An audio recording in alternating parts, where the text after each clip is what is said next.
Hello, and welcome to another episode of Pieces of Time.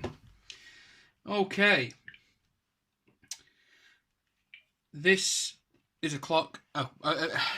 It's a variation of a clock that I've been around after for quite some time, hidden underneath this protective foam packaging. I've been after one of these for many years. We used to have one of these on the wall at home. And well, I'll just show it you. You don't need to know the backstory, but we had one on the wall. It was bigger than this. This is a variation of one of those, a smaller version. Actually, initially when I read the description and I put the bid on it on eBay of £39 and 8 pence, well, 40 quid I put on it, but that's what it ended up at, £39 8 pence. And I read the description, and I was like, well, it's 8 inches across, which isn't that big for a wall clock. I think people, the reason the bigger ones go for more is because people want to have that vintage-looking, massive clock on the wall. Anyway, here it is. It's a Smith Sectric wall clock. There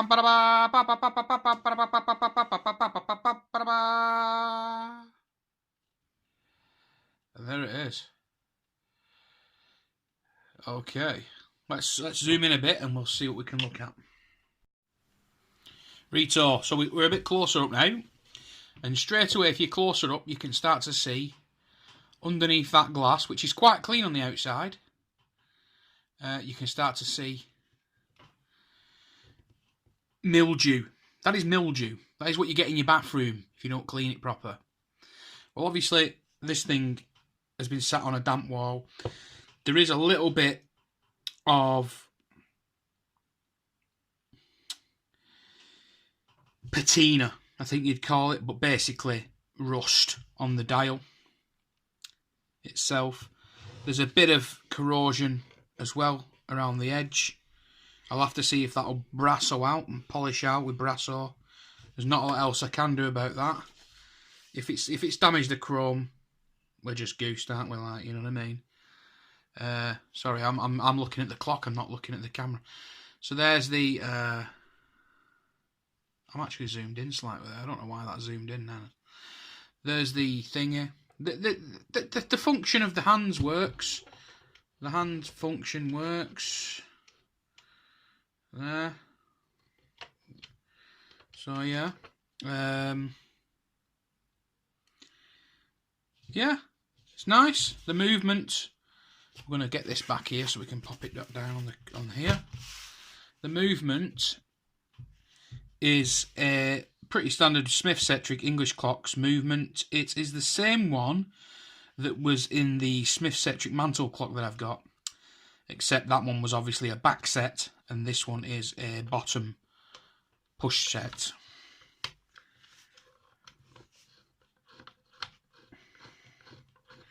Not sure how to take that out, but it doesn't matter, I don't think, because it goes right through the actual lever goes right through the case, which is a bonus. Okay, to take the bezel off, or the face, the chrome face surround, there are 4 tabs here, which just need to be bent slightly and pushed through. Okay, this is a thumb style case back securer, which comes off like so. There you go. See, it's just a small plastic cap on a screw, and I think that's to stop you getting electrocuted. I think there was a genuine concern for people in the later years that you would get electrocuted when handling it. There's the usual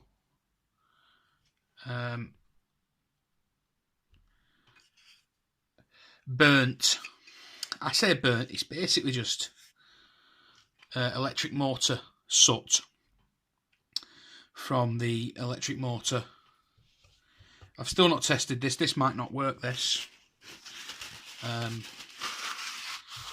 So, yeah, it's the usual burnt soot there.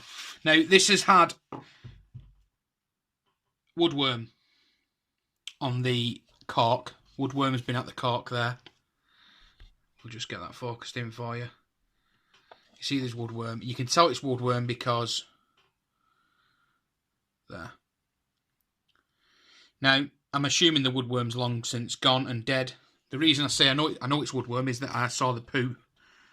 I saw the tiny fragments of cork which the woodworm had pooped out. Woodworm, it's a mite, isn't it? We'll just pop that there. What we're going to do, we're going to totally dismantle this. I'm going to show you what it's like dismantled. As I said, you can see this is the same movement as the mantle clock which I did earlier, with a sintered bearing. It even says it there. It's slightly newer, this, actually. I think it's newer than the mantle clock. What I might do first is test it whilst we're on the camera.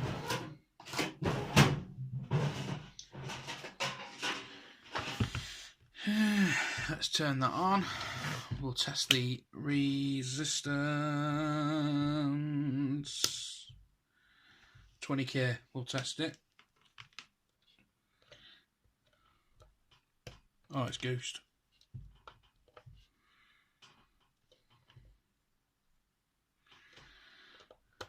It should have a resistance there, it's not.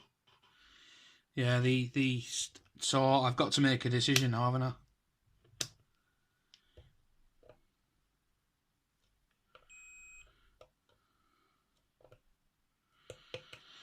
Got to make a decision. Do I proceed or not? Let's take it apart and see. Okay, initial prognosis is bad. Okay, what we have on initial inspection, I found this residue on the outside, which wasn't, it's not a good thing, like a mouldy kind of residue. Then upon prying the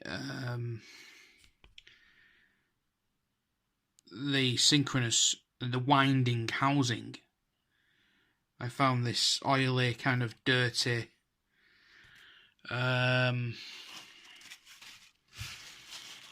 residue on the housing. That says to me, it could say to me that maybe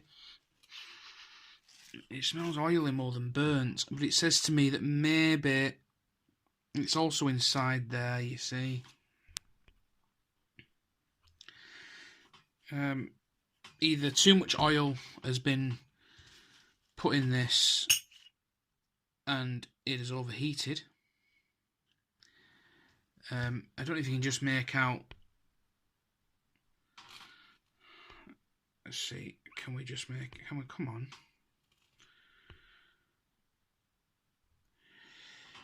So you can just make out there that is a very fine piece of wire.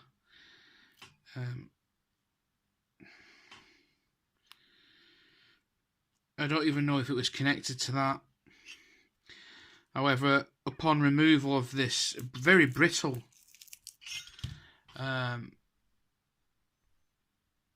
you can hear it. It's extremely brittle. Most of it just peeled away like that in bits. There was a few snap pieces of the coil, the winding. I won't throw it away. I'm going to try and find someone who can rewind this to run on 240 volts. If I can't, then there's a few places that will probably do it for me so it runs on 16 volts. It's a lot of winding, that, isn't it? I mean, I wouldn't like to try and do that myself. Can you imagine it?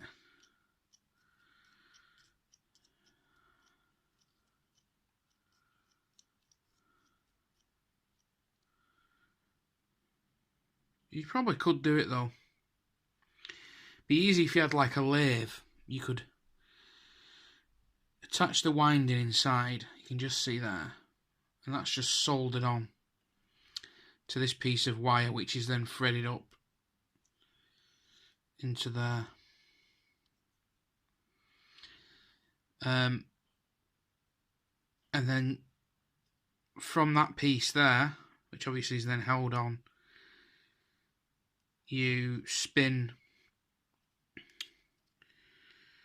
presumably it goes that way, so you would then spin the coil that way and allow the winding to just wind on. It's extremely sad. It's 39 quid so far, spent for no reason, because now I know that I'm going to have to spend more money. Or the alternative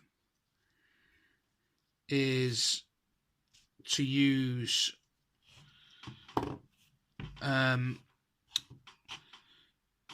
the coil from my other Smith sectric clock, the one I was going to. These parts are okay. These parts can be reused. By no means am I going to bin this. This is all going to be put back inside there. And we're going to try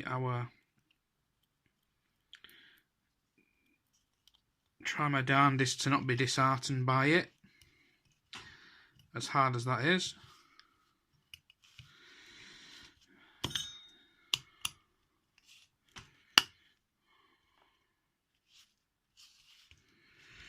It's even quite difficult to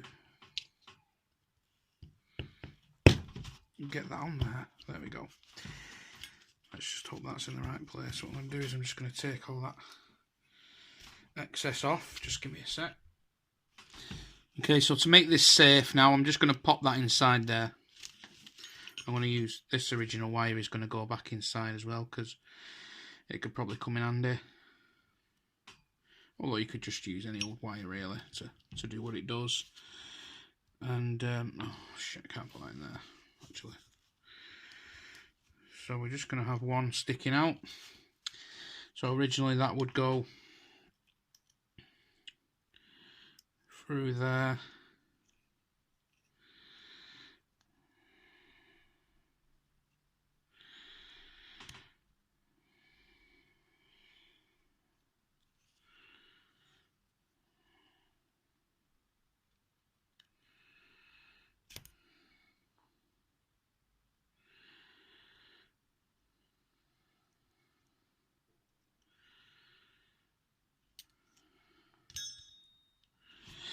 Actually,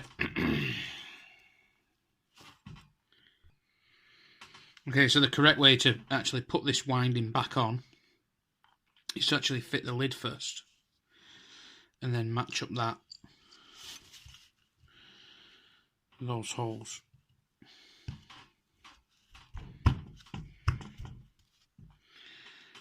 Match up them holes. Make sure those laminates are nice and flat and together. There we go. And these are just going to get tucked away there. That's obviously supposed to go in there, so there's no way you can make a connection now, even if I was to put that back on. Obviously that's a concern, isn't it? If you want to put it back together. Now, the reason this has failed, I mean, I can barely get that on the rotor. When it's on, it spins very briefly at a spin. If you remember the Smith's video, the Smith's clock video, the Dismantling clock, that was much better. And if we take a very close look at this, it is absolutely caked in shit. It really is absolutely caked in shit. Look at this. It's tough. It's hard as well. It's not even, you know, so you can imagine what's going on inside it. That's hard. Now, whether that is something to do with the heat, I don't know. Let's try not to damage it, because if nothing else, it's a spare rotor. This, we'll use that Try not to take any metal off. There is one thing.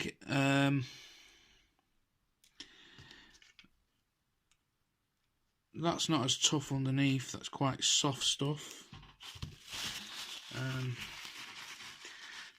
Now, there is one thing with these, and that is that there was one thing, sorry, with the rotor.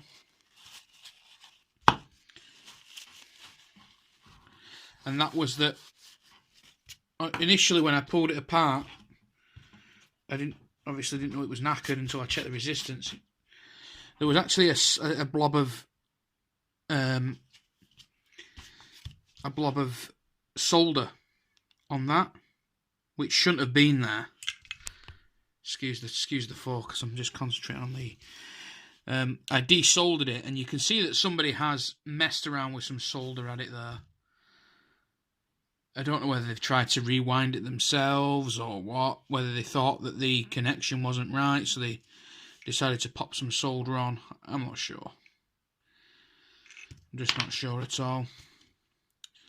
Whatever it is, it's no longer working, and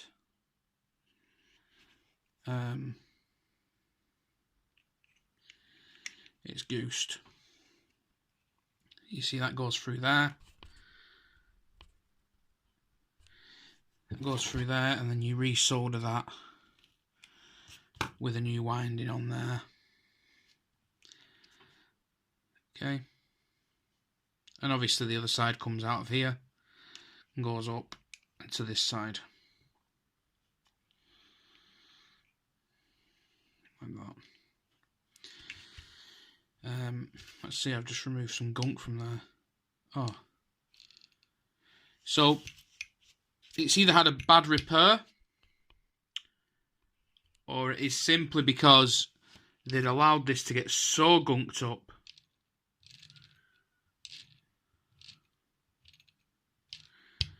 that it's made the rotor failed. It's basically stopped or made it work very slowly. The rotor, or rather the coil, because the rotor doesn't want to. I mean, the rotor it barely even falls out. The fact that you can hold it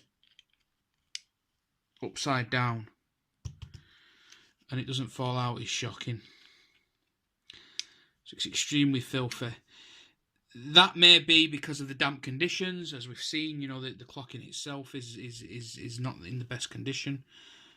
What we'll do is I'll just put those screws, any screws that go back in there, and I'll put them back in, and we'll take a look at replacing inside the clock with the other Smith Sectric synchronous motor. With a heavy heart, I decided to remove the motor from my Smith Sectric mantle clock. Now, eventually, when I've completely refurbished this, I say refurbished, when I've cleaned it up,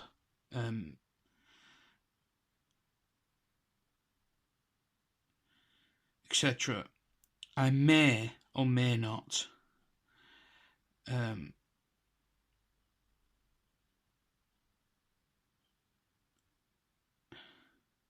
replace the movement back into that one, and then try and get the original movement rewound.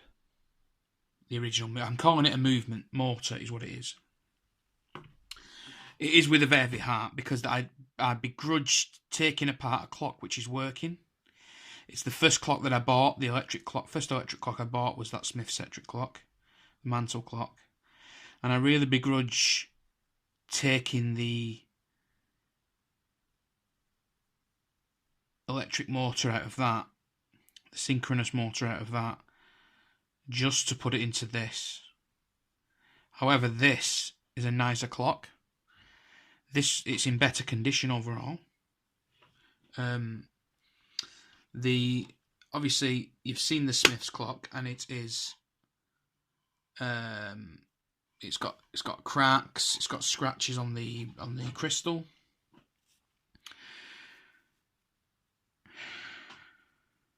As I say, it is with a heavy heart that I do that. Whether I'll put this synchronous motor back in that is another story. If I can get that other synchronous motor rewound fairly cheaply by an expert, say for maybe £30, it will make a good investment for this. However, that was a £4.50 clock. It cost me £8 altogether posted, and it means that I've given life to something which could potentially last longer.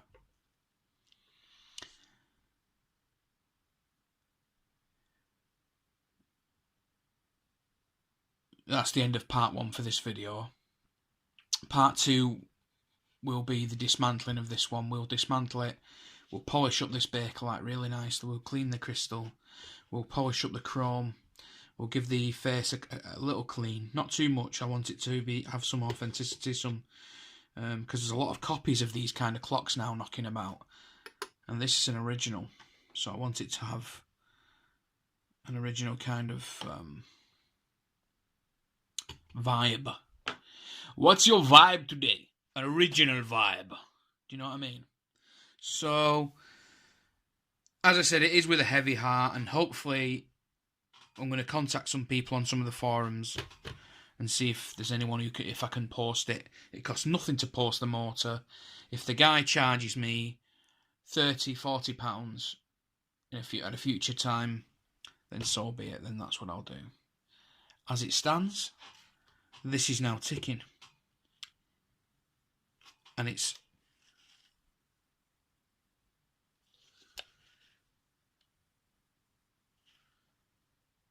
very quiet. So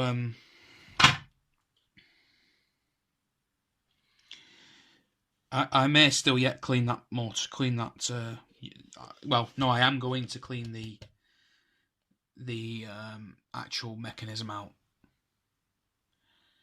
So that is end of part 1. See you later. Thanks for watching. Please come again.